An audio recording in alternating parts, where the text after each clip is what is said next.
Hello everyone, this is RK Verma and welcome to Science Messenger. Today we are going to discuss about the classification of bases on the different bases, on the basis of strength of bases, on the basis of concentration and on the basis of acidity of bases. तो सबसे पहले हम देखते हैं कि base को strength के आधार पर किस प्रकार हम क्लासीफाई कर सकते हैं. ऑन द बेसिस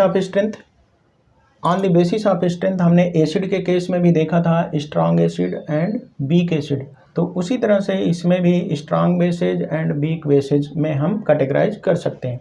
तो स्ट्रेंथ के आधार पर बेस को दो कैटेगरी में बांटा गया है, स्ट्रॉन्ग एंड वीक. अब देखिए यहाँ पर लिखा है स्ट्रॉन्ग बेसेज और एल्कलीज. तो हमने आपको बताया था ऐसे बेसेज जो पानी में सॉल्युबल होते हैं उन्हें हम कहते हैं एल्कलीज. तो bases which undergo complete ionisation in aqueous solution, जो कि एक्वस सोल्यूशन में कंप्लीटली आयनाइज हो जाते हैं, उन्हें हम कहते हैं स्ट्रॉन्ग बेसेज. और ऐसे बेसेज हमारे होते हैं जो हमारा फर्स्ट ग्रुप के एलिमेंट है. First group element lithium, sodium, potassium, rubidium, caesium and francium. ये है फर्स्ट ग्रुप एलिमेंट. इनको हम कहते हैं एल्कली मेटल्स. और इन एल्कली मेटल के जो भी हाइड्रोक्साइड हैं वो सब स्ट्रॉन्ग बेस का फॉर्मेशन करते हैं. और दूसरा ग्रुप है हमारा alkaline earth metal, beryllium, magnesium, calcium, स्ट्रांशियम, barium and radium. तो रेडियम रेडियो एक्टिव है. तो इनके भी जो हाइड्रोक्साइड होते हैं वो स्ट्रॉन्ग बेसेज का फॉर्मेशन करते हैं. तो ये बनाएगा LiOH, ये बनाएगा sodium hydroxide, potassium hydroxide, rubidium hydroxide, caesium hydroxide, francium hydroxide. ये बनाएगा बेरिलियम हाइड्रोक्साइड, ये बनाएगा मैग्नीशियम हाइड्रोक्साइड, ये बनाएगा कैल्शियम हाइड्रोक्साइड, ये बनाएगा स्ट्रांशियम हाइड्रोक्साइड, ये बनाएगा बेरियम हाइड्रोक्साइड. और ये रेडियो एक्टिव है तो इसलिए ये नहीं बनाता. अब देखिए, अब इसमें क्या होगा, जैसे जैसे हम ग्रुप में टॉप टू बॉटम चलते हैं, टॉप है, ये है बॉटम. किसी भी ग्रुप में जैसे जैसे हम टॉप टू बॉटम चलते हैं वैसे वैसे ये जो हाइड्रोक्साइड है या बेस हैं इनका बेसिक नेचर या बेसिक प्रॉपर्टी बढ़ती है. तो ये basic property top to bottom बढ़ेगी. कहने का मतलब लिथियम हाइड्रोक्साइड से ज़्यादा स्ट्रांग बेस होगा सोडियम, इससे ज़्यादा ये, इससे ज़्यादा ये, इससे ज़्यादा ये. तो अगर कोई हमसे पूछे कि फर्स्ट ग्रुप के जो हाइड्रोक्साइड हैं उनका बेसिक नेचर सबसे ज़्यादा किसका होता है, तो जो सबसे बॉटम पे है उसका सबसे ज़्यादा. और ये सबसे वीक बेस इस ग्रुप में अगर पूछा जाए कौन है तो वह है लिथियम हाइड्रोक्साइड. और इसमें अगर पूछा जाए सेकंड ग्रुप में तो सबसे वीक, यहाँ पर भी basic nature top to bottom बढ़ता है. और ऊपर ये है इंक्रीज, और अगर हम एरो ऐसे कर देंगे तो ये है डिक्रीजिंग ऑर्डर. डिक्रीजिंग ऑर्डर, ये है इंक्रीजिंग ऑर्डर. तो अगर सेकंड ग्रुप के हाइड्रोक्साइड में पूछा जाए सबसे वीक बेस कौन है तो ये है बेरिलियम हाइड्रोक्साइड. तो इस तरह से जनरली जो एल्कलाइन मेटल के हाइड्रोक्साइड, एल्कलाइन अर्थ मेटल के ये हाइड्रोक्साइड हैं, ये स्ट्रॉन्ग बेसेज होते हैं. लेकिन इनमें अगर पूछा जाए कि सबसे वीक बेस कौन है तो ये सबसे ऊपर वाला सबसे वीक बेस है. अब हम देखते हैं वीक बेसेज और एल्कलीज. चूँकि हम यहाँ पर एल्कलीज लिखे हैं इसलिए ऐसे ही बेस की बात करेंगे जो कि वाटर में सॉल्युबल होकर आयोनाइज हो जाते हैं, जो कि वाटर में घुल सकते हैं.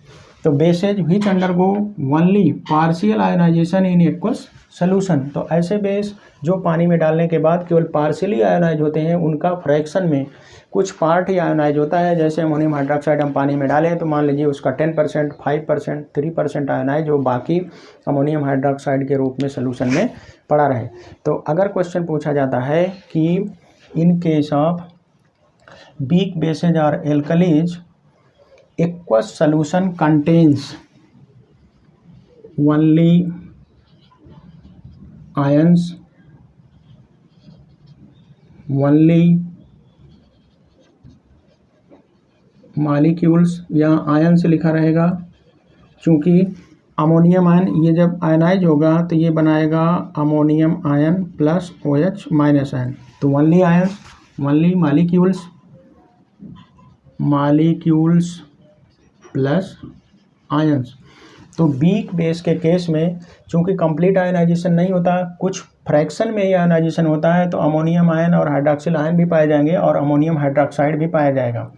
तो वीक बेस में के केस में मालिक्यूल्स प्लस आयंस दोनों पाए जाएंगे। और स्ट्रांग बेस के केस में अगर यही क्वेश्चन पूछता है कि aqua solution of strong bases are alkalis which of following is present, तो वहाँ पर होंगे ओनली आयंस, क्योंकि ये कंप्लीट आयनाइजेशन हो जाएगा इसका और टोटली आयन में कन्वर्ट हो जाएगा, मालिक्यूल वहाँ पर नहीं पाए जाएंगे। तो ये बहुत इंपॉर्टेंट क्वेश्चन है। तो वीक बेसेज में केवल पार्शियल आयनाइजेशन होता है, तो कुछ मात्रा में ही आयन बनते हैं, बाकी मालिक्यूल के फॉर्म में ये सोल्यूशन में बना रहता है। अब हमें पढ़ना है classification on the basis of acidity of bases. हमने बेस के एसिड के केस में पढ़ा था बेसिसिटी ऑफ एसिड्स, तो वहाँ पे हमने देखा था number of replaceable hydrogen atoms which after ionisation form H+ ion. और इसमें हम देखेंगे एसिडिटी क्या होती है किसी बेस की। एसिडिटी का मतलब नंबर ऑफ हाइड्रॉक्सिल आयंस या number of replaceable OH ions, number of replaceable OH ions present in the molecule of base, उसी को हम कहते हैं एसिडिटी ऑफ बेस। तो एसिडिटी के आधार पर mono acidic, di acidic, tri acidic. Mono का मतलब होता है वन, तो ऐसे बेस जिनके पास केवल एक रिप्लेसेबल OH होता है या जो एक्वस सोल्यूशन में आयनाइज होने के बाद केवल एक हाइड्रॉक्सिल आयन जनरेट करते हैं, उन्हें हम कहते हैं मोनो एसिडिक बेस। तो ऐसे बेस हमारे कौन हैं? ऑल फर्स्ट ग्रुप हाइड्रॉक्साइड्स या all alkali metal hydroxides, lithium hydroxide, sodium, potassium, rubidium, caesium, francium hydroxide. First group के जो एलिमेंट हैं उनके जितने भी हाइड्रॉक्साइड हैं सब हैं क्या? Mono acidic base. तो NaOH यानी कि फर्स्ट ग्रुप मेटल हाइड्रॉक्साइड जितने भी हैं सब हैं मोनो एसिडिक बेस, क्योंकि वो आयनाइजेशन के बाद केवल एक हाइड्रॉक्सिल आयन जनरेट करते हैं या उनके पास only one replaceable hydroxyl ion होता है। तो वन रिप्लेसेबल हाइड्रॉक्सिल आयन, इसी को हम दूसरे भाषा में कह सकते हैं कि bases which produce only one OH ion on ionization या bases which has only one replaceable OH ions। अब di acidic base, di acidic के केस में ऐसे बेस जो आयनाइजेशन के बाद दो OH माइनस आयन जनरेट करते हैं या दो हाइड्रॉक्सिल आयन जनरेट करते हैं, या इसको दूसरी भाषा में कह सकते हैं bases having two replaceable hydroxyl ions are known as diacidic bases. Magnesium hydroxide, calcium hydroxide, तो शॉर्ट में हम कह सकते हैं second group alkaline earth metal hydroxides या सेकंड ग्रुप मेटल हाइड्रॉक्साइड्स या second group alkaline earth metal hydroxides. तो all second group metal hydroxides are die acidic base. अब triacidic base, triacidic base का मतलब ऐसे bases जिनके पास तीन hydroxyl ion ionization के बाद बनते हैं या होते हैं, या the bases which has three replaceable hydroxyl ions. तो ऐसे में हमारा है एल्युमिनियम हाइड्रॉक्साइड, ये है boron hydroxide. Aluminium hydroxide, boron hydroxide, जब ये आयनाइज होगा तो ये बनाएगा aluminium 3+ plus 3OH minus.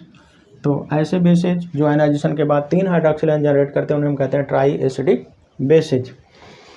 Third criteria हमारा है on the basis of concentration. हमने एसिड के केस में भी कंसंट्रेशन के आधार पर उन्हें कैटेगराइज किया था, कंसंट्रेट एसिड और डाइल्यूट एसिड। तो उसी तरह से हम यहाँ भी concentrate base, dilute base. Concentrate base का मतलब होता है ऐसा बेस जिसमें वाटर का अमाउंट बहुत कम हो, तो very small amount of water, मतलब इसमें बेस का अमाउंट ज़्यादा रहेगा, वाटर का अमाउंट बहुत कम रहेगा। और डाइल्यूट बेस का मतलब होता है large amount of water, water का अमाउंट ज़्यादा रहेगा, बेस की क्वांटिटी बहुत कम रहेगी, तो उसे हम कहेंगे डाइल्यूट बेस। और डाइल्यूशन हम कैसे करते हैं, हमने आपको बताया था। डाइल्यूशन के लिए कंसंट्रेटेड बेस को हम धीरे धीरे वाटर में डालेंगे। बेस में हम वाटर नहीं डालते, हम वाटर में बेस डालते हैं। हमने पिछले वीडियो लेक्चर में आपको बताया था। जिन्होंने हमारा पिछला वीडियो लेक्चर ना देखा हो, डिस्क्रिप्शन बॉक्स में लिंक दी हुई है, वहाँ पे जाके आप देख सकते हैं। तो डाइल्यूट बेस का मतलब पानी का अमाउंट ज़्यादा होगा, बेस का अमाउंट कम होगा। अब हम देख लेते हैं what is difference between acids and bases. Acid और बेस में अभी तक हमने जो पढ़ा उसमें डिफरेंस क्या है। तो हमने देखा था acids are sour in taste, और बेस के केस में हमने देखा bases are bitter in taste. दूसरा, acids are corrosive in nature, skin पर पड़ने पर हमारे स्किन को जला देते हैं, काट देते हैं। और बेसेज के केस में हमने देखा था बेसेज आर सोपी इन नेचर, स्लिपरी होते हैं, उन्हें हम टच करते हैं तो वो चिपचिपे या स्लिपरी या सोपी नेचर शो करते हैं। और एसिड के केस में एसिड जनरेट हाइड्रोजन आयन और हाइड्रोनियम आयन इन एक्वस सोल्यूशन। किसी एसिड को जब हम एक्वस सोल्यूशन में डालते हैं तो वो हाइड्रोजन आयन जनरेट करता है। चूँकि हाइड्रोजन आयन अनस्टेबल होता है, वो वाटर के मॉलिक्यूल से ऐड होकर बनाता है हाइड्रोनियम आयन। और किसी बेस को जब हम पानी में डालते हैं तो एक्वस सोल्यूशन में बेस जनरेट करता है हाइड्रोक्सिल आयन या हाइड्रोक्साइड आयन। तो this is the basic difference between acids and bases.